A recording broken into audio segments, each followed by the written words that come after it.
typewriter that we went tap tap tap tap tap tap tap tap. I've actually used one of those. My mom had one. Ding. You guys are ancient. There used to be a music. There used to be I'm trying to think of the composer that actually did a piece on the typewriter years ago. Cool. Oh, can't think of his name. He was very the popular. Typewriter song. Sorry, that was me. I'm just moving. It was cute. Okay, recording in a 3, 2, 1. Hi, I'm Rhonda Tyson, and I took a left at the Valley. I know we shouldn't have to scream that we're atheists. You know, we don't have non-astrologers and all that. But with the religious people taking over the world, I mean, we can either speak up or be pushed into a corner. I'm proud to be an atheist, a skeptic, a non-believer, an infidel, a heathen. I call it how I see it. I say it's ignorance, and you just call it faith and unsubstantiated claims. That's something to be ashamed. I'm an atheist. Coming at you from Smoky, BC, this is Left of the Valley. My name is Kevin, and I've always wondered why they sterilize needles for lethal injections. Joining me as usual is a team that wonders why you put a round pizza in a square box and eat it in triangles. Her secret for staying young is having no sense of time, Nancy. What? Who? What? Wait, night, day, whatever. And he wonders if a tired old cliche is one. Scott. Yep, all the time. That's always top on my mind. And she just received her degree in calcium anthropology, which is the study of milkmen. Christina. Yep. How apropos. I am part of the industry, so that's right. It is accurate. Guys, welcome back. We're going to have a interesting show today because we'll be talking to Marissa Alexa McCool. Now, what a name. Oh, that's a great... As someone who just loves names, I think that's heading rapidly to the almost top of my list. Exactly. Love it. Yeah. Exactly. So, and she's a podcaster, and we'll be talking to her shortly. Anybody with the last name McCool can't be all bad, right? McCool. I like McCool, yeah. McCool, exactly. But first, let's do a bit of chit-chat. Did you guys see this? We'll probably talk about U.S. politics here. There was a Politicon in the States, which is a political conference. I watched some of it. And the Democrats, DNC, was pranked by, remember the Yes Men? Refresh my memory. The Yes Men are actors that go around pretending to be important CEOs and make and stuff like that. So the Yes Men, this is Andy Bickelbaum. He posed as Frank Spencer, the chair of the civic engagement for the DNC, and admitted that the DNC corruption and lobbying prevents them from doing universal health care. He admitted this in front of the press. So it seems that they say they will ban corporate money, etc., essentially giving out the progressive platform as pretending to be part of the DNC. Now, which is great because now the Democratic Party has to come out and say, no, we're not going to do that. We're not going to ban corporate money. We're not going to put in universal healthcare. Yeah, we need that. It makes him look really, really stupid. According to The Independent, Algerian women are defying Islamists by wearing bikinis. This is in the coastal town of Annaba. Bikinis, they aren't banned, but there's a lot of pressure to be modest by wearing burkinis. Burkini is essentially a whole bodysuit, right? Yeah. Except your hands and your face and your feet are not covered. And this is in Algeria. Algeria isn't an Islamic country, but it's becoming Islamicized in that sense. So now women apparently are bravely fighting back, and some of them anyway, and wearing bikinis at the beach instead. What do you think is going to happen? That's scary. Yeah, it is. They're very brave. I saw the photograph, of the woman in the bikini, and I just thought, oh man. When does the violence start? She knows where this is going, and she's doing it anyway. Yeah. So, well, I decided to support them by wearing my own bikini. Oh no. Was it a yellow polka dot bikini? It could be. I need to find one of those, apparently. Do we now send you to Algeria? Please, someone stop the insanity now. Just threaten them like that. Men start wearing bikinis. No, okay, fine, we give up. Just leave the bikinis on the women. We'll wear the bikinis. We'll wear the burkinis. Yes. Did you guys hear that Brandon and Gail Blackmore are found guilty of polygamy? This is from the sector in Bountiful here in BC. Yes, I was reading about that. Yeah, they Very were interesting. found guilty. They basically jail time. Found guilty of taking a 13-year-old to the U.S. to get married. Oh my gosh! Yeah. That case has been going on forever. Can you say jail time? Oh yeah. Wow. So that's going to be interesting. And of course, I've got to remember this Seinfeld character. There's this little Seinfeld character you guys probably remember. Remember this guy? You want bread? Yes, please. $3. What? No soup for you. The soup Nazi. Remember this guy? Oh, yeah, he was great. Well, this is actor Larry Thomas, and he will be right here in New Westminster. Seriously? Yes. He's coming to serve soup at the Green and Beans Deli, New West. The proceeds from the sale are going to help the BC wildfire situation. Which is great. Is he a Canadian? I don't know. No, it did. Sounds fun, I read though. the article. It didn't say in the article, but it almost you'd almost assume that he was. But that's great. That's wonderful publicity. I mean, I never watched Seinfeld. I was never a big fan of him, but even I know the character. Yeah. And it was a fantastic little character for sure. He got a lot of publicity at the time. That's for sure. Yes, yeah. He's typecast into that role, I'm pretty Yeah. sure. What do you guys think about the whole situation with North Korea? Oh. Yeah, okay. Somebody should get that man laid. What, in North Korea or Trump? Yes. No, Both? Yeah. Hey, let's put the two of them together. They can meet up in Russia. And what seems to can be a supervise. universal pissing contest, these two are about to go at it. And I see your Schwartz is as big as mine.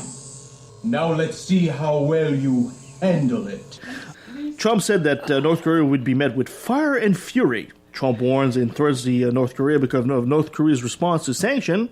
And Canada apparently already had 2 meetings with North Korea about this. So this is actually looking like it's on the verge of war. Well, other than this is like saying, other than the play, Mrs. Lincoln, how did you enjoy the play? But North Korea, other than actually having more nuclear possibilities at this point, isn't doing anything different than they've already done. I know. The rhetoric is the same.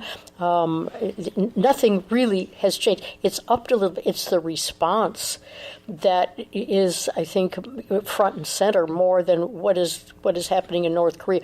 What is the U.S. doing in response? This is the really scary part of it. I personally think that this is my opinion only. It's only worth that much. I think the Americans are not prepared for this. Americans are going in there and saying, oh yeah, we'll just kick their ass like we do everybody else. Well, first of all, that doesn't really happen. I mean, I don't think the Americans have actually won a war since World War II. Oh, no. That's not true. Whoa, okay, what else? The Iraq War ended in the Gulf War. Sorry, not the Iraq War. The Gulf War ended in about 3 weeks, and the Americans pounded the Iraqis into the sand. Okay, fine. And the Iraqis were the de facto... Well, just a second now. The Iraqis were using old Soviet tanks, which, that's what North Korea has. The Iraqis were using, they had a 400,000-man army, which quickly fell apart because that army was starving to death and had no access to fresh water. The North Koreans are basically in the same boat. They're all starving to death. If the United States was to prepare and launch an attack on them, it would be over, I'm thinking, within 2 to 3 weeks. I'm very skeptical of that because I think the North Korea has been itching for a fight against the U.S. ever since the Korean War, which was, what, late 60s, early 70s? But the North Koreans weren't fighting the U.S. on their own. They had China backing them. That was a whole different ballgame. North Korea is on their own. They're isolated right now. China did say that if the U.S. were to attack, they would back up. Sure, but if North Korea attacks, China did say to North Korea, if you attack the States, you're on your own. Yeah, they did say that. I just think I think North Korea is more prepared for this than we suspect. I hope I'm wrong. Well, I hope they don't have. I'm reading into it that it's going to be kind of like the Gulf War back in '91. Well, I agree. I think they're more prepared initially. I don't think they're prepared for backup if anything bad happens. And I think the U.S. is prepared. They're just in total disarray at the top. There just doesn't seem to be a cohesive policy, and there are so many vacancies in the top spots that you don't have the knowledge and the backup. So the whole situation is very scary. Yeah, and I also think that the population is a bit more fanatical too, right? I mean, Iraqi population wasn't a population that was looking for war. North Koreans, by all reports, yeah, they are. They're completely. It's almost a religion there, right? North Korea is almost a religion in itself. I don't know where you're getting that from, Kevin. Oh, I'm getting it. Well, I don't have the sources to state that. Because anyway. North Korea, they're starving to death. Yes. They're literally starving to death. But they still worship the leader, right? Well, they worship him because if you bat your eye the wrong way at the leader, you disappear and your family goes into some kind of gulag. And they do like 3 generations of punishment. Like you have to protect your children, your grandchildren, your parents, your grandparents. They're living in the ultimate police state there. You don't dare get caught winking the wrong way, or you're being arrested and disposed of. Mm-hmm. And disposed of is the proper term. Well, time will tell if either one of us is right. Either way, I sure hope there isn't a war, because the last thing we need is a nuclear war with these idiots. The last thing we need is more people dying for no stupid reason. Exactly. Did you guys hear also that what's going on right now in the States, in Virginia? Yesterday there was a white supremacist march, and this is in Charlottesville, in Virginia. 100 took torches and marched, chanting, "You will not replace us." And this is Caucasian people. Mm-hmm. This is really scary that the fascist element in the States now feels that they have permission to do this because of the fact that Steve Bannon and what's the crazy guy, Gorsuch. Yeah, that both of them have pretty well free reign and are sanctioned not sanctioned, but they have permission to air their views. And with Jeff Sessions now going after affirmative action against the white students, this is bringing all of this about, and it's scary because West Virginia is an open carry state, which means that the protesters and the anti-fascists both can carry guns into the. What precipitated that? Like what? How did this start? Well, this is the rally started last night, but it's happening right now as we're recording. This is the Unite the Right rally. It's in protest the city's decision to remove the statue of General Robert E. Lee in the city.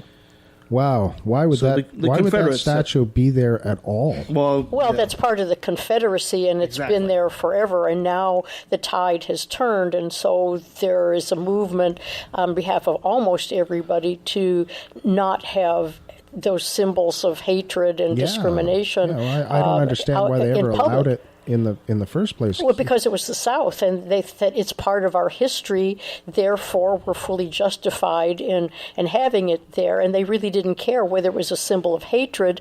The justification was it's part of our Southern history, and as good Southern boys, we need to honor our ancestors. Mm-hmm. Scary. Exactly. And promotion of hatred. Yeah. Quick question. How big is this rally? I don't have the numbers, but it's big enough that it's all over the news right now as we speak. Mm-hmm. It looks like there are several hundred or more. Hundreds, with very minimal police presence. That's an unlike what was too. happening in Ferguson. Yeah, that's very interesting too. There's very little police presence right now in there, so I don't know what that means. Let's hope that doesn't turn into violence, because the police presence will be replaced by National Guard presence at that point. Mm-hmm. They won't even play with the police. They'll just bring the National Guard in because it's too big a forum, and too many things can go wrong. They'll just have to stomp on it fast. Yeah, it'll be interesting to see what happens the rest of this weekend. Why do they have to hate each other like this? Well, ask Trump and his administration.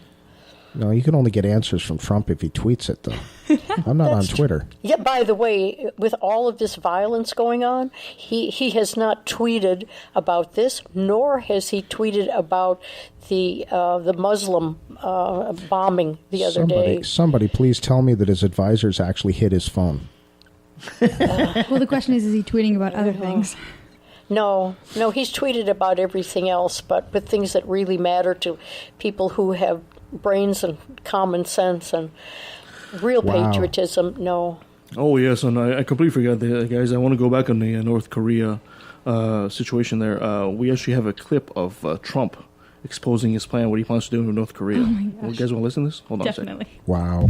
Crush your enemies, see them driven before you, and to hear the lamentation of their women.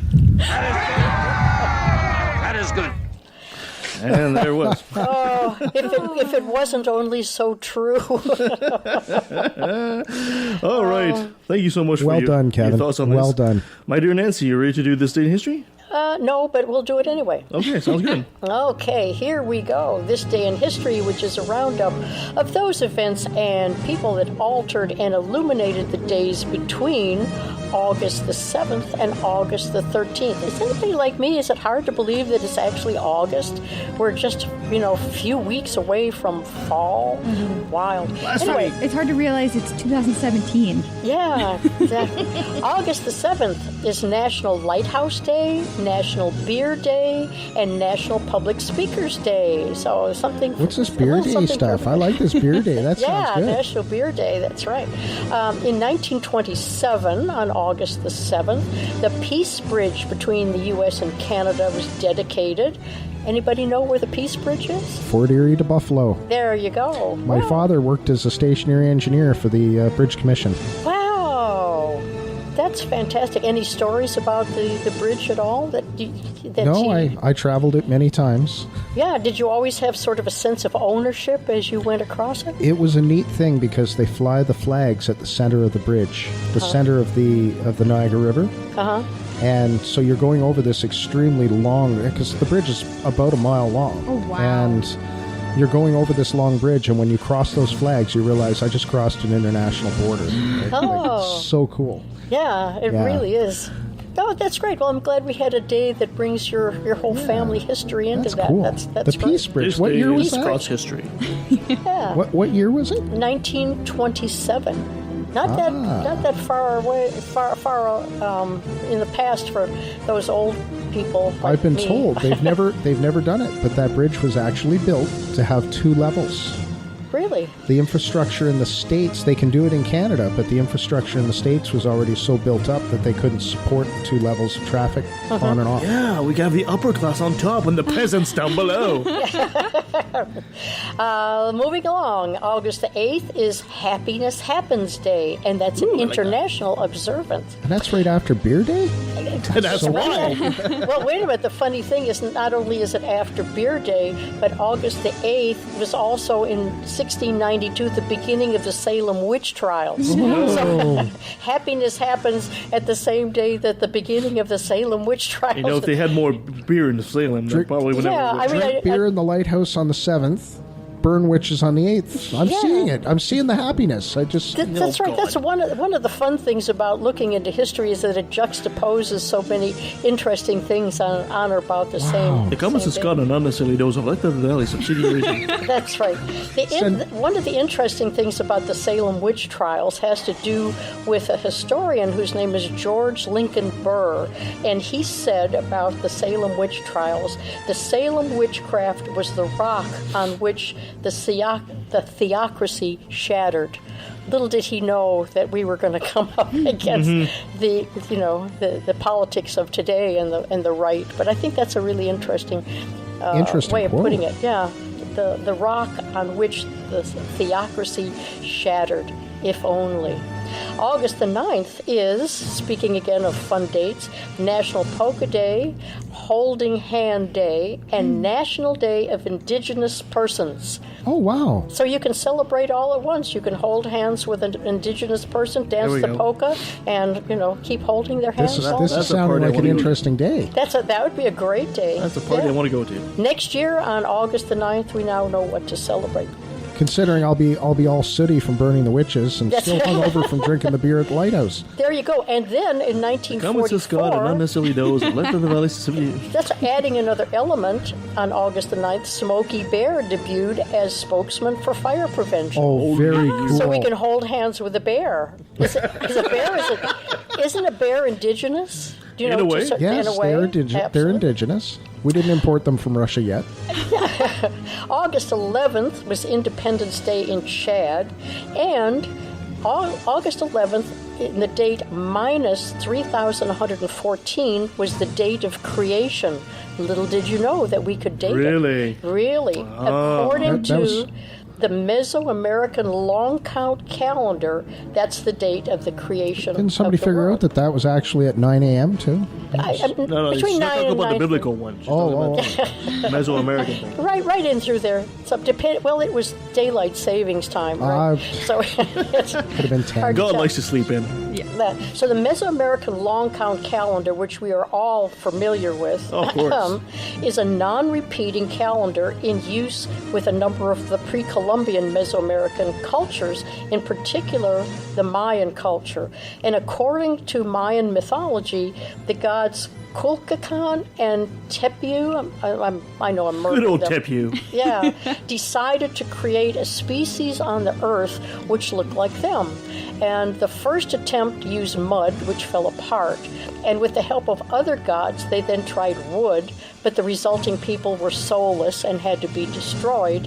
And finally, the gods tried maize, and that was successful. There we go. So we're all corn at our soul. High fructose corn syrup. Anyway, High fructose corn syrup is what makes us. There you go. August the 12th was World Elephant Day, so a little shout out to Topsy and Jumbo, our two favorites. In 1990, Tantor. In 1990, on August the 12th, Sue, who is the largest and most complete Tyrannosaurus rex, the skeleton was found and discovered by Sue Hendrickson in South Dakota.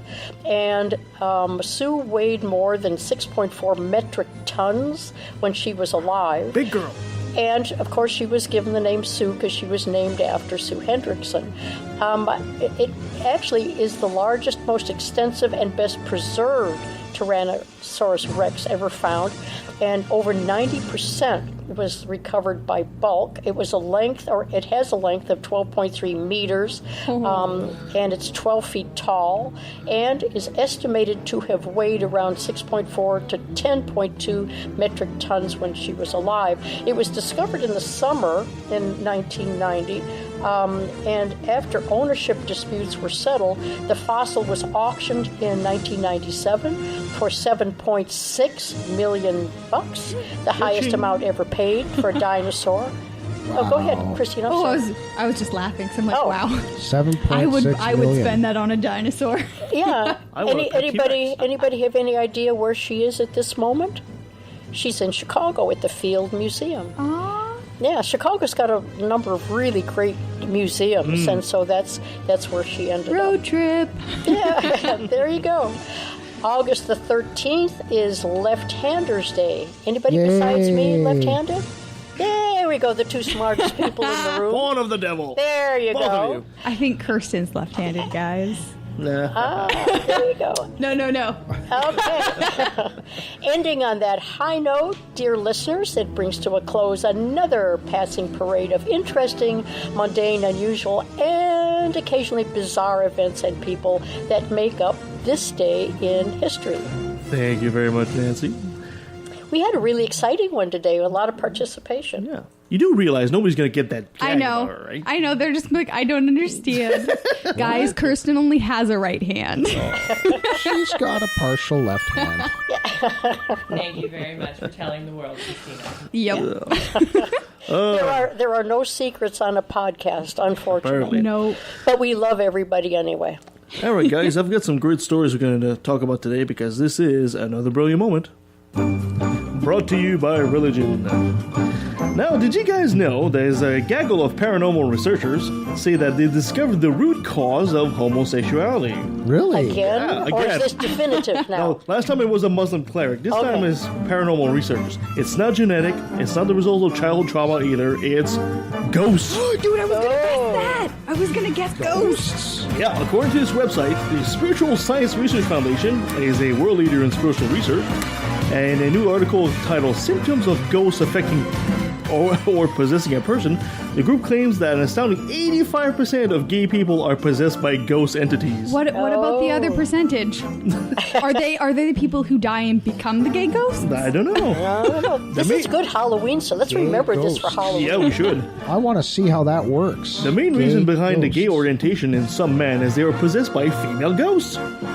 The article claims if a female ghost is in them, then it's attracted to other men.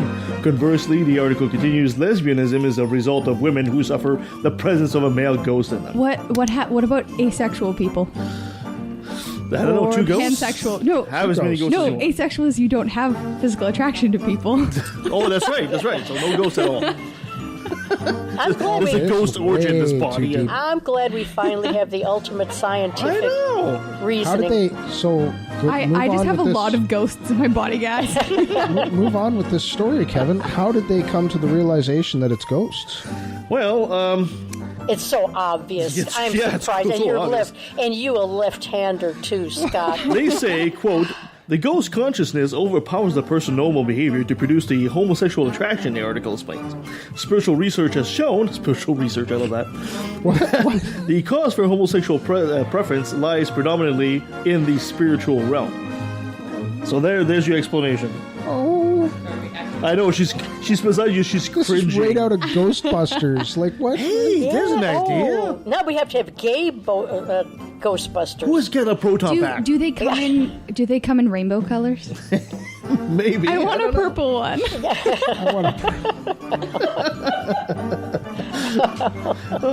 Due to being possessed by ghosts, the article says the majority of the LGBT population is more susceptible to being influenced by negative energies who give them thoughts to encourage them to display their homosexuality in a shameless and even aggressive manner. Aggressive? Yep. Aggressive? This includes things like pride festivals, parade, rallies, marches, and other public showcases. Oh, the evil of it. Oh, yes. Pride parades are especially banned, researchers claim, because they emit negative energy up to 10 kilometers. So if you're within 10 kilometers of a pride parade, you might be affected by a gay ghost. So if I wore purple to a pride parade, I would be appropriating the culture? I don't know. Or you'd be absorbing ghosts. I'd be absorbing ghosts? Yes. One or the two, it ain't bad, right? I wonder how a ghost chooses the person they want to inhabit. Like, is it just lottery? Yeah, what's the vulnerability factor here? We ought to do a study on that, Christina.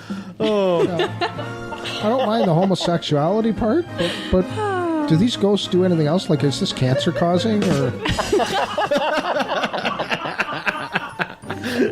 No, but if all of a sudden you wake up one morning and you have this urge to decorate your place, you might be infected by a gay ghost.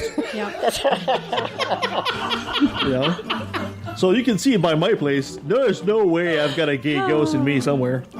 Well, not as of ceiling, Kevin. Not as of this moment. I have a question though. What if a male ghost inhabits a male body? Oh, he's just bad. super machismo. Then it's bestiality. Is everybody inhabited by ghosts then, and we just don't realize it unless it? Yeah. Dan Aykroyd, where are you? That's great! Actual physical contact! All the questions what was the other guy's? What was that one guy's? Igor. We need Igor or Igor, or whatever his name was. Igor? You mean from Dracula? No, from Ghostbusters. Igor from the science guy. Wore the glasses. No, it was what was it? Ivan? Something like that? I thought it was Venkman? Igor. No, I don't know. I can't remember. No, Venkman was the idiot. Harold Ramis was the actor's name. But you don't know the character. I can't remember the name of the character. It doesn't matter. Oh, jeez. All right. So, that was too much fun. That was too much. That was just too much. Gay ghosts. Gay ghosts. Let's go something a bit more serious now. Because we were just talking about North Korea. Texas megachurch pastor Robert Jeffries, one of President Trump's evangelical advisors, who preached the morning of his inauguration, has released a statement saying that the president has the moral authority to take out North Korea. What? When it comes to how we should deal with evildoers, the Bible in the book of Romans is very clear, he says. God has endowed rulers full power to use whatever means necessary, including war, to stop evil, he says. In the case of North Korea, God has given Trump authority to take out Kim Jong-un. Well, I think we ought to send Jeffries and the Bible over there to talk with him, and obviously that's the way to promote peace talks, right? This is the price of religion. A Canadian preacher went over there, and he just got back sick now, I guess, because they... Yeah, he was made prisoner. He was a spy. Oh, seriously? Yeah, he was trying to bring down the government or something. Canadians are the worst spies. We apologize. Nice. We apologize too much. I'm sorry I'm spying on you. Oh, I'm so sorry. I accidentally corrupted your mechanism in your computer when I stole all your information. I am so sorry. The biblical passage in Romans 13 gives the government authority to deal with evildoers, Jeffrey said. That gives the government the authority to do whatever, whenever, however, it's assassination, capital punishment, or evil punishment to quell the actions of evildoers like Kim Jong-un, he says. I'm willing to give Jeffries a little push. I'll give him a push. This is the guy that has the ear of Trump, right? And this is the price of religion. This is actually quite serious. This is the price of religion. These guys are thinking of going to war, some kind of stupid holy war. Yeah, but holy war against what? I mean... The evildoers. Whatever that means. Sorry, North Korea but has that's so what far... Trump is doing. He's playing to his base, and it's working. It is, but that's all he's got left. Kim Jong-un is such a fruitcake. And yeah, maybe it is scary. He has nuclear weapons and a big army. But let's look at it. He's managed so far to bomb the Sea of Japan successfully many times. Hey, and never gotten any further. Now, I don't know what his war is against the Sea of Japan. I don't know what his frustration with the Sea of Japan is. They're too happy. But he really has it out for that. He really has it out for that body of water. Like, so as long as he's taking his aggressions out on the body of water, we should just keep laughing at him and walk away. Like, turn our backs on him and walk away. I kind of think that is kind of a partial solution. We should just, you don't invite him to the table till he kind of grows up. Go and talk to China and have them over for dinner and snub Kim Jong-un. Just say, no, you're not welcome. Sorry. Yeah. China's coming. So I guess Kim Jong-un has kind of baited the president and he's taking the bait, sort of. Oh, Trump, taking the bait. Trump's just an idiot. Do you think Kim Jong-un is intentionally trying to bait him, or it's just his personality? I think so. No, it's his personality. He's crazy. And politically, it works great for Trump, too. Because there's a bit of a history in the U.S. that when the president and their ratings are way, way down, nothing takes that away like a nice, good war. No, nothing else. Remember George Bush? What exactly is a nice, good war, though? I mean... Well, it's a war for them. Depends on whose side you're on. So a friend told me once that, the U.S. main export is now war, and it's kind of hard to argue. What's that? Well, a friend once told me, he says the main export of the U.S. right now is war. Yeah. And that's almost hard to argue, right? It is hard to argue. Well, you know what? You kind of have a point there. I think an additional problem is that when Tillerson came in as Secretary of State, they gutted, either right before or right after, almost all of the top appointees, and so they're dealing with a department that doesn't have the memory and the history of dealing with the North Koreans over the 3 generations. Yeah. Have they actually filled these positions again? Have they what? Have they filled the positions? No. So it's also that there's just not enough there's people. A void. That's what I'm saying. That there's not enough people who have been used to dealing with this and know what works and knows how to approach. See, what I see happening though is you've got Guam, the American base in Guam, and they have been put on preparedness. Now, it wasn't Trump ordering this. Trump's not really calling the shots on this. His generals, the people who actually do know how to wage war, have been moving assets into the area. There's carrier fleets. There's Guam with the B-1B bombers or the B-2 bombers or whatever else they want to move in there. I think they've retired the B-1B now, but they're moving assets into that area. And these guys do know how to carry out a war. And seriously, it's not going to be pretty. Like I said before, it's going to be a nasty thump on the head for North Korea because when it happens, the United States will crush them flat. The problem is the repercussions for the rest of the area. Yeah. China gets on their high horse. South Korea and North Korea don't get along. The people actually hate each other. So now you've got that problem. The worst. Japan gets involved. Yeah, but the worst is that Trump still has access to the nuclear arsenal. Football, yeah. It just takes one finger. Even if North Korea uses nuclear weapons, that shouldn't mean that any other country should use them. Yeah. You shoot down what you can, you take the lumps, and then you flatten the government of North Korea, and you don't allow it to ever happen again. Good luck with that happening. Never, ever use nuclear weapons. It's just... Yeah, last time the Americans were attacked and they lost 3,000 people, they destroyed a country. Not even a country that attacked them. So good luck now with them not retaliating with nuclear weapons. I'm just being pessimistic about this. You are. Well, I think we should be pessimistic. I think more people should be pessimistic. Yeah. They should be looking at this with a really, really hard eye. Let's finish on a different little story here. Jamie Davenport, tall, she went missing more than 2 weeks ago. This is a kindergarten teacher from Modesto, California. She just up and vanished one day, it seemed. Her car had been damaged in a crash near her home, but her physical body was nowhere near the scene, and speculation was that she had walked away somewhere. What made the story even more complicated and depressing was the Davenport told, who is bipolar, wasn't taking her medication anymore. No. Because a pastor and his wife said the pills were a gateway drug to the devil. Well, at least there's some good news. They actually found her. Just as the efforts to find her were set to scale back on the assumption that she would never be found, she was discovered less than a mile away. Where did they start the search? Well, that's what I kind of wondered too. It's like, where did they? Less than a mile away? You weren't searching very hard, were you?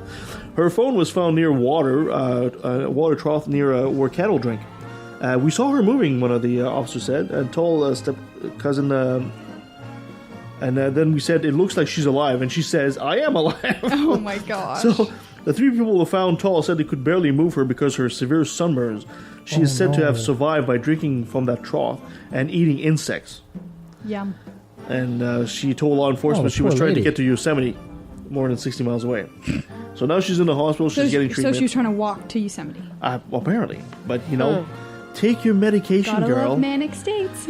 Don't ever listen to your priest as some kind of doctor. My God, these people are. Yeah. She's alive. Thank goodness. Yeah. Thank goodness. Hey, that's actually a good story in a way.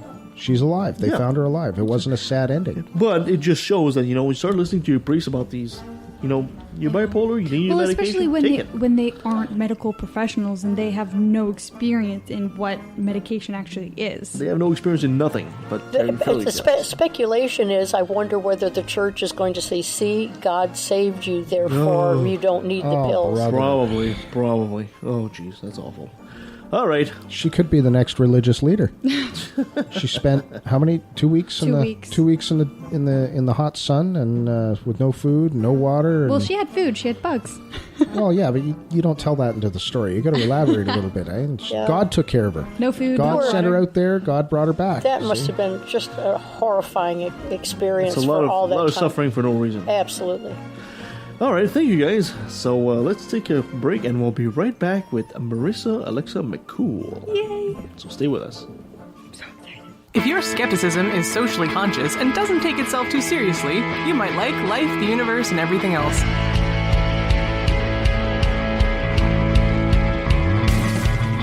People like Ray Comfort are fond of saying, what use is half a wing, right? Have you ever seen a fucking penguin? Life, the universe, and everything else. Available on iTunes, Stitcher, Google Play, and pretty much anywhere else. I don't know, Zune? Is that still a thing?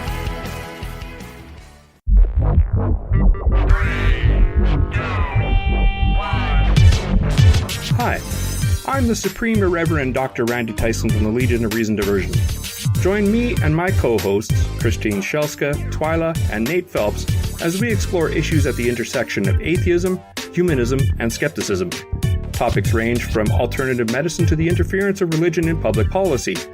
We often have special guests to help us understand the topic du jour. Previous guests include biologist Jerry Coyne, ex-Muslim author Ali Rizvi, philosopher Peter Boghossian, and the late physicist Victor Stanger.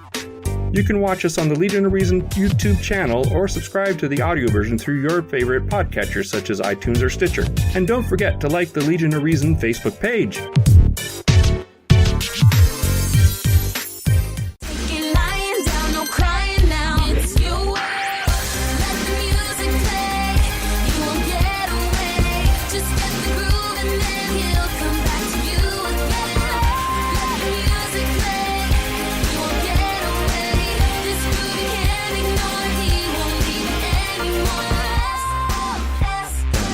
That might be your only friend. Hey, I'll trade you. I'll herd cats, and you can deal with shitty transphobic people all day. I prefer cats. Yeah, okay, fair enough. I do deal with them. We live in a very, very weird town. But nowhere near to the extent that I'm sure Abbotsford is like heaven. Compared to what they have to deal down there in the States. What if you have to deal with transphobic welcome up here cats? anytime, by the way. That would probably not go as well. Transphobic cats would be bad. Transphobic cats. I'm not going to sit on your lap.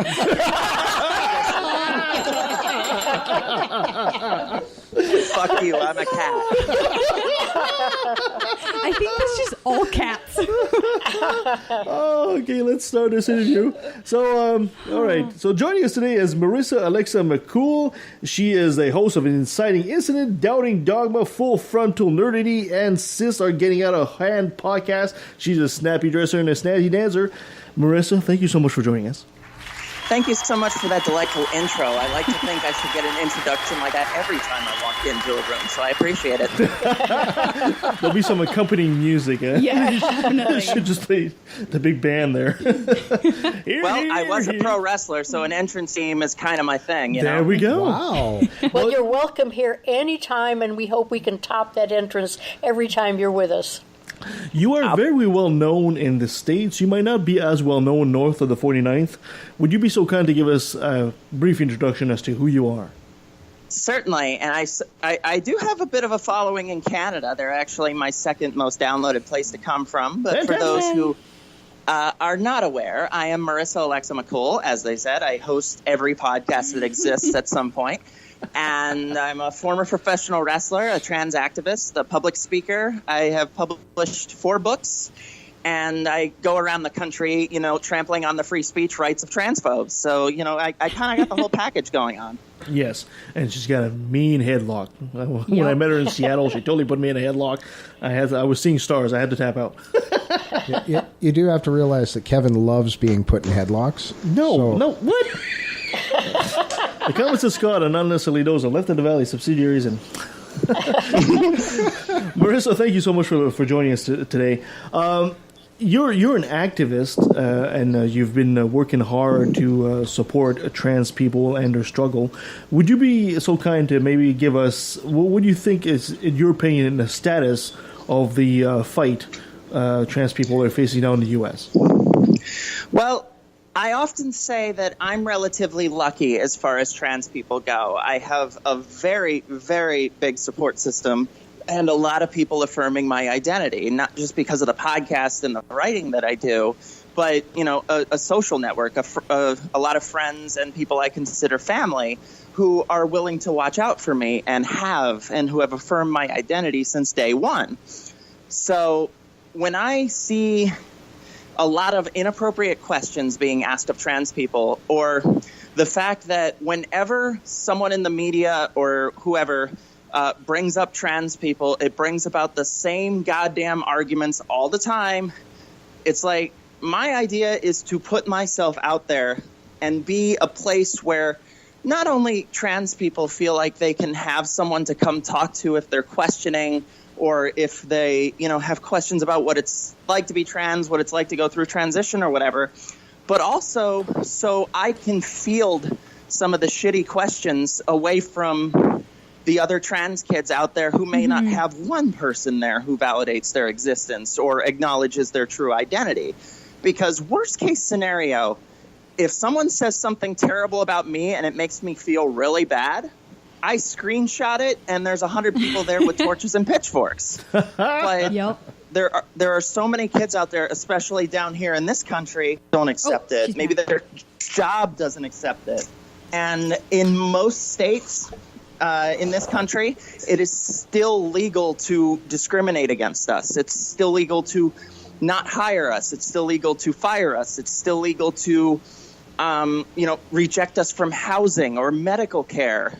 Or, outside of California, if you take a trans person out on a date and have sex with them and then suddenly go, oh, shit, I might be gay. I just might have to kill this person. Oh, my God. It's called the panic defense, and it's still legal.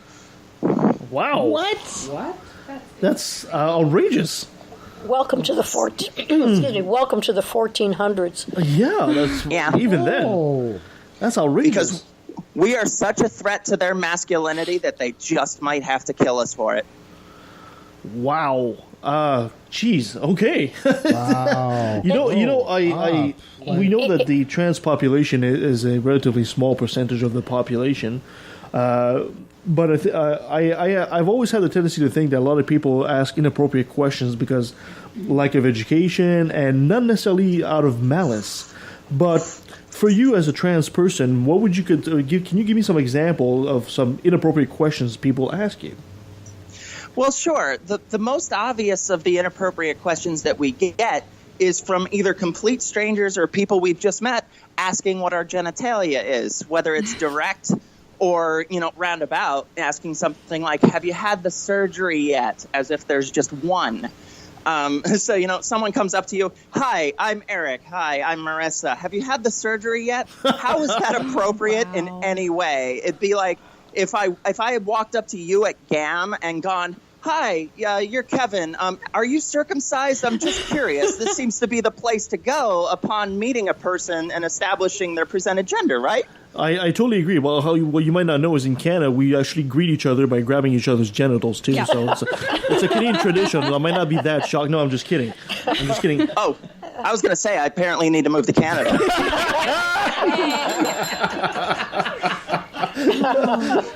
No, I totally agree. Again, you're welcome here anytime. Because transgender gender identity and gender expression were actually just added to protective classes in Canada. So yeah, exactly. You need to move up here, Marissa. Yeah, you do. Seriously, right now down in the States, there's been like this 3-week clusterfuck of a fight because our dumbass president decided to ban us from the military by Twitter. And you would think it would just stop there, but it doesn't. Like I said, the same arguments come up every single time. So, Trump supposedly bans us from the military, and 2 days later, we get the same old, trans people have to disclose their trans status at all times. And I'm sitting there going, that's awfully reminiscent of like pink triangles, and that's kind of got a bad stigma attached to it. And what I try to get out there and say is you don't have to understand it. You don't have to get it. You don't have to even be able to wrap your head around what the idea is. It's not about you. But if somebody tells you who they are or what their name is or what their pronouns are, maybe you should listen to them because they probably know better than you do. Just to, maybe. Yep. I like your thinking. It's completely logical thinking. Who would have thought? Right. Of course. One of the examples I always give is, I'm not sure how it is up there in Canada because you have classes with like moose and penguin or whatever. Yeah. But, down here, first day of school, they would be like, we're going to take roll. Just say here if it's your name. Jennifer, could you please call me Jenny? No. Jennifer's what's on your birth certificate, bitch. Like, that doesn't happen. Wow. No. Yeah, okay. That's harsh. My God. Okay. So when you ask a question, I just completely lost it. I am curious, with the fight that's going on right now in the States for transgender rights, what would you say to people who think that it's not an important issue? That, you guys are such a small portion of the population. Why should we care? Good question. We get that every single time that we try to assert our right to be a person. There is always someone who is willing to say there's so much that we have to worry about now, with Trump or whatever. And unfortunately, the atheist and skeptic community is not immune from this because people like Bill Maher and Sam Harris and Peter Boghossian have decided to blame us for Trump in an essence. And what's bullshit about this is anytime something is brought up like, why are you worrying about X when, this is happening over here? It's never meant as a discussion of the topic they're bringing up. It's never meant to say, hey, this is really important. We should be focusing on this. It's designed to end conversations. Yes. That's it. Like whenever a feminist person is talking about female rape, for instance, someone will always say, well, males get raped too. The person who said that is not trying to have a discussion about male rape. They're trying to end a conversation that A, is not about them, and B, is making them feel uncomfortable. So, people can say that we are such a minority part of the population, but if that's the case, why are so many people trying to make laws against us? Why are we such a threat to the bathroom? Like, we're these bathroom ninjas that just hide out, waiting to flash the wrong genitalia at your children. It's interesting. Yeah, it's interesting that they take the smallest. It's a minority. It's a very small minority of people that are this way, and yet it's such a threat. Well, it's not a threat, but you see, that's how the bullies work. You pick the people who are least able to defend themselves, the smallest group, and you pick on them. You eliminate them. That's what's going on. Right. And, down here in the States, gay marriage became nationally legal 2 years ago. Yeah. And before that, the same shit that was being said about us now was being said about them. Yes. Exactly. And the same counter arguments, like, well, gay marriage is such, it affects such a disproportionate part of the population. We have so much to worry about. Sounds awfully familiar. Yeah. But the gay population was like, no, that, we're not just going to shut up to make you more comfortable and wait our turn. That's not how social progress works.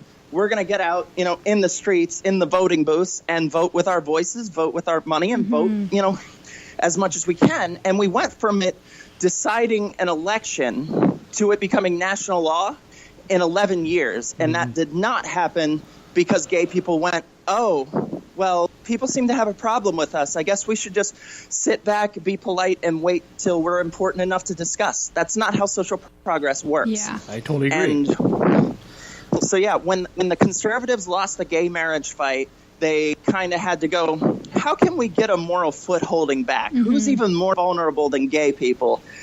Whoa, transgender, that's just something we just invented. And, maybe they're trying to get into bathrooms and whatever. And I always tell people who worry about that, do you know what trans people did in a bathroom before you brought this up as an issue? They used the bathroom that matched their gender identity because this was never a thing. Exactly. I was assigned male at birth. I am a female, like everybody else. Marissa, say that again, please. We lost you for half a second there.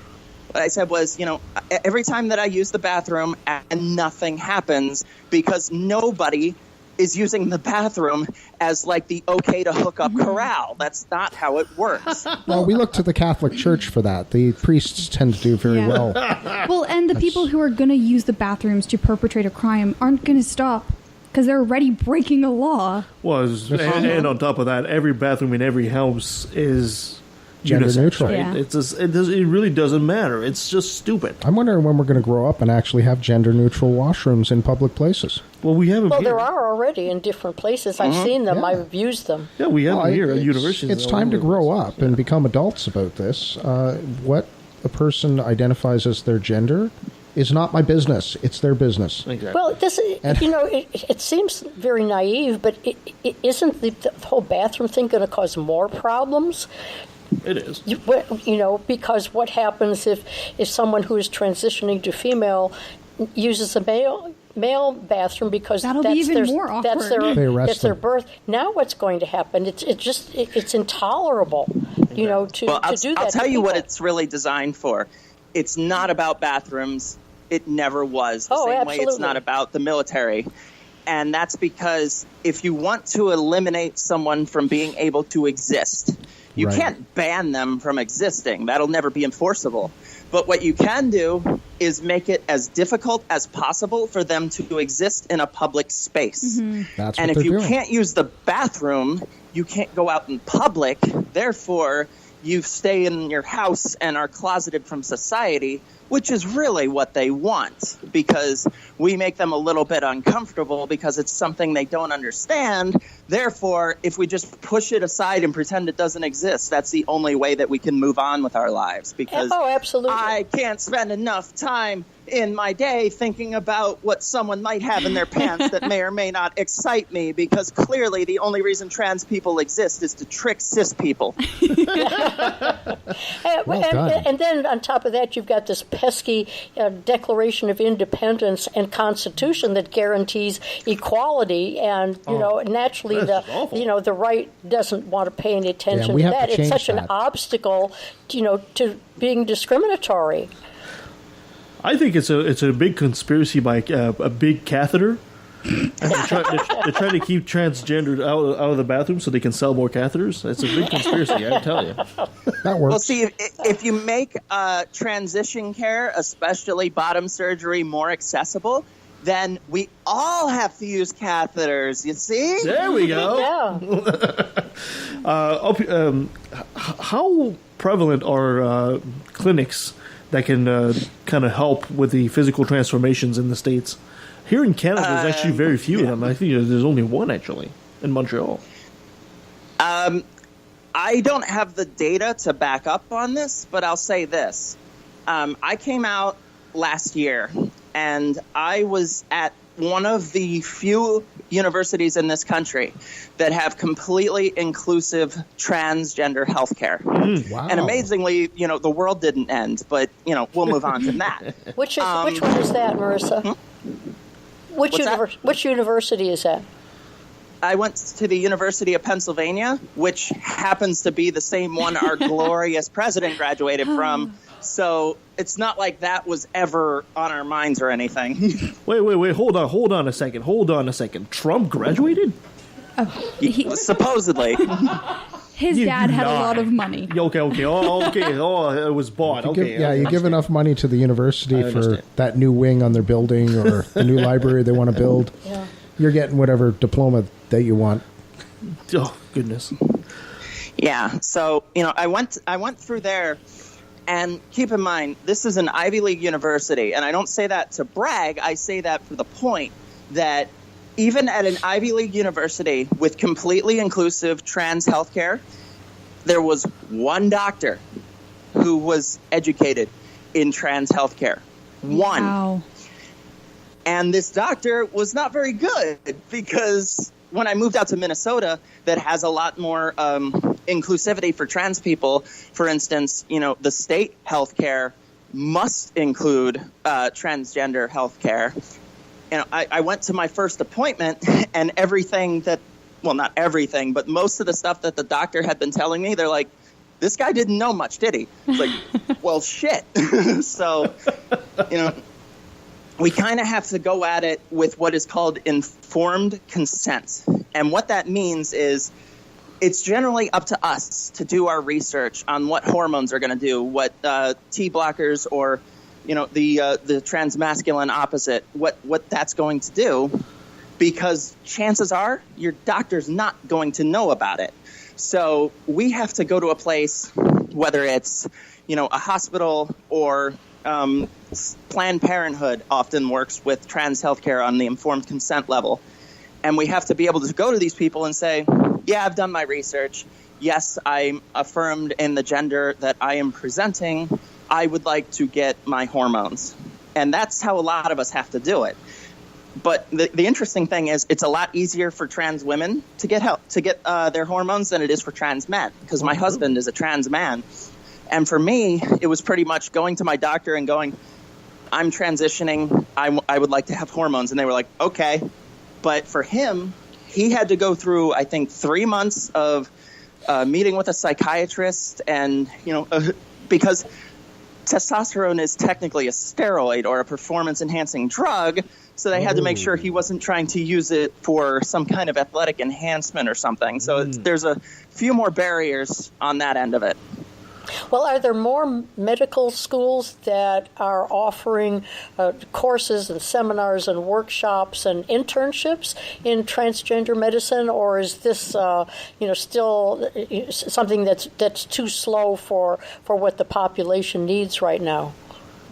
It really depends on where you are. There are, there's several cities like across our country, Seattle, Washington, the Twin Cities in Minnesota where I live, or Portland, Oregon, where it's pretty much common knowledge. But even in areas where it is so quote unquote progressive, I have a friend who was on The Sister Getting Out of Hand a couple weeks ago who has to go to these seminars to educate the rest of entire places on what a trans person is.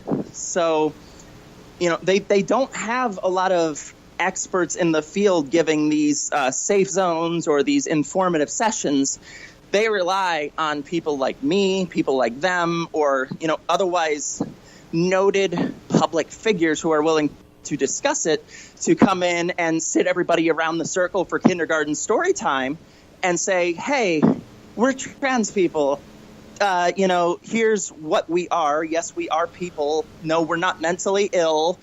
And if someone says, call us this, call them that, and don't ask rude, invasive questions. My guideline for whether or not it's okay to ask, and this is just, casual conversation, not a public trans figure like I am, because like I said, I put myself out there to be asked uncomfortable questions, but if you wouldn't ask a cis person that question, don't ask us. That's probably one of the most basic guidelines you could ask for. Unless you live in Canada where you can just grab people by the privates as you meet them. Well, of course. That's different. Well, and then if you're, hanging out with a moose or something, it's kind of obvious. Want to grab my beaver tail? Well, let's put it this way. If you're hanging out with a moose, you're probably already all in with that shit. So, the moose is going to get his way. I was going to say, I want to see somebody grab that 1,200-pound moose. And that ought to be an interesting day. Okay, and this show just generated into... Well, I think it's difficult in a lot of ways, Marissa, because when you put yourself out there as an activist and you're a public face and a public voice, people feel as though you're fair game for anything they want to know because you're already supplying information. So this is just one more question that they think you ought to be prepared to answer. They just don't relate the way they would, say, as a neighbor, that they would perhaps be a little more shy in talking with. So I guess this is, to use the word, this is a transitional period where people have to be educated and they have to understand that there may be barriers with different people. So I guess it's a period of time that unfortunately and fortunately we have to go through in order to have full acceptance, which we probably will, I would say, in another 5 to 10 years. But this is an awkward period of time, and it's great that you have devoted so much of your life to helping people understand it and to make as much progress as you have. Well, thank you. And a lot of times I get asked why I do this, why I put myself out there. And I invite these people, whether they're asking me or someone like Callie Wright or, even someone way more famous than I could ever hope to be, like Janet Mock or Laverne Cox. Ask them to look at their inbox sometime and see the things that they don't see, which are trans kids who feel like they're a little bit safer because someone out there is willing to speak up for them and try to deflect some of the shittiness away from them. Or parents of trans kids who feel like they can understand their child's gender identity a little bit better. Or just in general, one of the people I met at ReasonCon, for instance, came up to me and said, I used to be anti-trans, and when you came out, it was really tempting not to, flame you or argue with you over all that. But then I listened to what you said, and it really changed how I felt. So that's, of course, the vindication part of it. But the negative consequence of it is that sometimes people feel they're entitled to answers. Or, maybe they'll say, well, what's wrong? I'm just asking a simple question. But what you may not realize is it may be a simple question to you, but I might have already answered that question 7 times today. And maybe I just want you to Google what cis means because, it's just something I have to do. So the way I always put it, you can ask anything you want, pretty much, to someone like me. You are not entitled to my time, my answers, or my attention. I choose to give it. That does not mean I owe it to you. Mm-hmm. That's a fantastic answer. There is obviously some parallels between the struggle by transgender people and the struggle by atheists, and it seems that a lot of transgender have found, for lack of a better term, a bit of refuge and some common brothers and sisters in the atheist movement. But I'm assuming that also atheists have not been. They've been open for the most part, but there must have been some bumps along the way with some atheists as well. Well, what you'll hear in the atheist circles a lot of the time anymore is all these SJWs are out of control. And what generally they mean by that is trans people want to be people. That's what it comes down to. And, within the atheist community, they have the image of being more accepting and more open-minded, but that's not always the case. Especially with recently, like Peter Boghossian and James Lindsay putting internalized transphobia out there and then defending themselves repeatedly when they're called on it.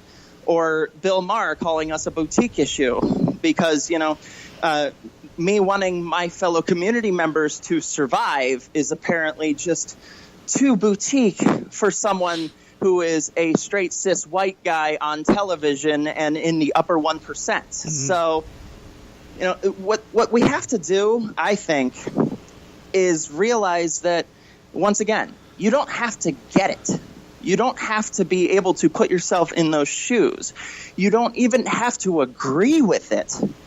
But we are going through enough without having someone distant from us, a straight cis white guy who is not going to have to go through any of this, telling us what is or is not boutique. And what I mean by that is, let's just say we're 1% of the population in this country. That equals out to what, 3.5 million people? Mm-hmm. That's not a small number. It's not like, there's 185 people spread across the country. But even if there was, that's still not a good argument. Mm-hmm. Same with the idea that, if you think there's more than 2 genders, you're mentally ill. Or, if you think you can change your gender, you're mentally ill. Well, you're saying that because you aren't actually educated on the topic. And even if it was a mental illness, it's not. But even if it was, that's not a reason to treat someone like shit. I don't see anybody going around being like, God, let's keep all these bipolar people out of bathrooms. They're dangerous. It's ableist as shit to use mental illness as a reason to discriminate against people or treat them badly. If you would treat somebody badly because they have cancer, you're a shitty person. Yeah. But because it's us and it's something you don't get and makes you feel all uncomfortable and weirdly in your tingly parts, it's totally okay. Mm-hmm. No, it's ableist as shit and you're being a bigot, so it's a 2-for-1 deal on being an asshole. Also, with things that are more common, like with cancer, people who have cancer, like almost everyone knows someone who has had cancer.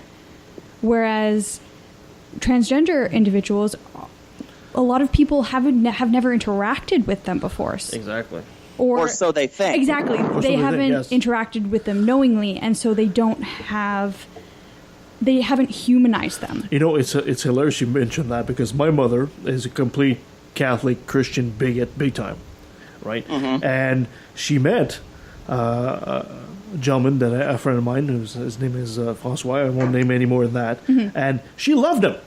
She loved him. She called him my funny little friend, and they spent all night having wine, both of them talking about stuff. And to this day, she has no idea that Francois is transgender. Wow.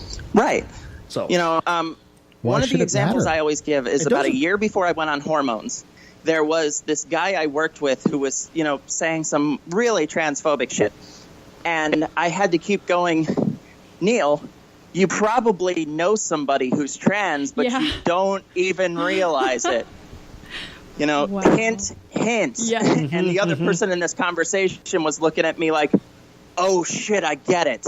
But he's way too thick-headed. And it was one of my favorite, mic drop moments because the argument he eventually got around to was that, back in the day where people all worked on farms, people didn't have time to be questioning their gender and stuff. They so also we should didn't go back to have that. time to learn to read. So I pull out this picture of my friend Asa, who is the manliest man I have ever met in the history of anything. And I say, yeah, you see this guy, bearded guy, has his own farm, raises his own livestock. Yeah, you see him? It's like, yeah, that's what a man should be. And I said, yeah, born a woman. Fuck you. That's awesome. Well done. Marissa, overall, when you look towards the future, how optimistic are you? I'm incredibly optimistic, but the problem is that's long term.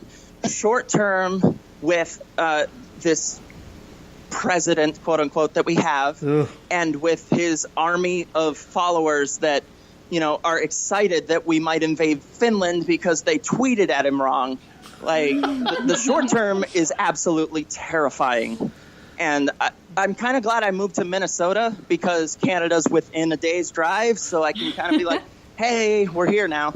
But overall, these social movements do not die. They don't go away because they make people uncomfortable. I used the gay marriage argument there, a little while back. And for, the early 2000s, as I was an outspoken advocate of it, there was a lot of resistance under, I don't get it, or I find it gross, or I'm morally opposed to it. But then people saw gay people, that they weren't just these jokes on television or just the sassy gay friend. Yeah. And it's like, oh, you mean they're people? Yeah. It's going to be the same way for us. Because do you feel... I have... Huh? No, go ahead. I'll and when you're through, I'll ask. Okay, so... the same way that gay people were kind of portrayed harmfully on television, we have been for years. My favorite example is always Ace Ventura: Pet Detective. If a trans person kisses you, you need to vomit and burn your clothes. So you get representations like that, and then people meet someone like me, and they go, oh, well, you're just a person. Yeah, it's almost like that portrayal was really fucking harmful. I have a Catholic friend who is like the furthest right person that I've ever met. And I have a grandmother who is super right, super Christian, super everything. And both of them have said the same thing to me. I don't get it. I don't agree with it. But I love you more than I care about that opinion. So I will call you what you ask me to because I love who you are more than this opinion. That's fantastic. And that's the best thing I can tell anybody to say. If even after all this, it still makes you uncomfortable. You don't have to agree with it. You don't have to endorse it. But we're people. And you give people the decent respect of calling them what they ask to be called. Even if you don't like them, or even if you don't understand them. It's just common respect. Perfect.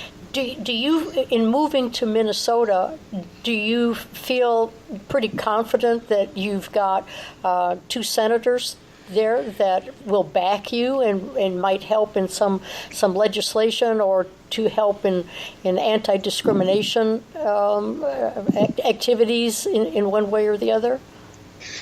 Yes, as the Twin Cities are one of the most progressive areas in our country, and most people don't know that. But, there's citywide ordinances and there's statewide ordinances protecting us and making sure that we don't get discriminated against. But that is one of the few states in our country that has that. Like I said, I know Washington is another. We met in Seattle. That's a safe place for us. Or Portland, Oregon. That's a safe place for us. California. But outside of that, and even within those states, only in the cities. Once you get outside of those cities, it's far more difficult to be a trans person and exist. Well, you've got Al Franken, and is it Klobuchar? Is it what you call it, Klobuchar? I know you've got Al Franken. Right. Do you find that he's a big support to you? Is that an issue that he feels is an important one for him? I can't speak to it in as much detail as I would like, only because I just moved there. It's been less than 2 months. But I do know. Get on it. Come on, Marissa. Get up. Chop, chop. Just kidding. Like, Al Franken is along the same lines to me as someone like Elizabeth Warren, who is willing to yell when yelling is necessary and isn't going to back down when a bunch of rich white men say that you need to. And, maybe some people hear me talking about straight cis white men and think that I have some kind of discrimination or, cisphobia. But just remember, that has to come from a place of power. And at this point, trans people saying the word cis has absolutely no power. But cis people looking down on trans people, people fucking die. If we were all on an equal plane, if we were all in ideal world where things like that didn't happen and trans people didn't get murdered for being trans and, all of that, yeah, I could see your point. But until we stop getting targeted with every bullshit issue and until we stop being a hot button topic for conservative politicians to get, upvotes and distract away from other things, I'm going to go ahead and make fun of y'all a little bit because it doesn't have any power at all. Like we take a lot of that shit with the fact that we have a podcast named The Cis Are Getting Out of Hand. Yep. Well, what if there was a podcast named The Trans Are Getting Out of Hand? It's like, you guys already have that. It's called the Oval fucking Office. Marissa, thank you so much for being with us today. If people want to find out more about you and your podcast, where can they reach you? Well, the easiest place is definitely RissMcCool.com. That's RISMCCOOL. Links to all of my stuff is there. All my books are available on there through me. And if you don't feel like doing that, there's, of course, Amazon, where you can type in my name. All my books will come up in both ebook and print. I prefer print personally, but that's up to you. I'm also working on my first audiobook, so that'll be out soon on Audible. Nice. But outside of that, Inciting Incident podcast is the podcast that most people know me for. That's on all of the stuff. I co-host a podcast called FTM for Trans Men, which is basically me interviewing my husband and pretending to be an idiot so that he can talk about transmasculine issues. And that's, once again, on all the things. I co-host Doubting Dogma with Molly Young Mormon sometimes. And, yeah, that, once again, on all the stuff. And then The Cis Are Getting Out of Hand is a little more difficult to get to because iTunes apparently doesn't like it.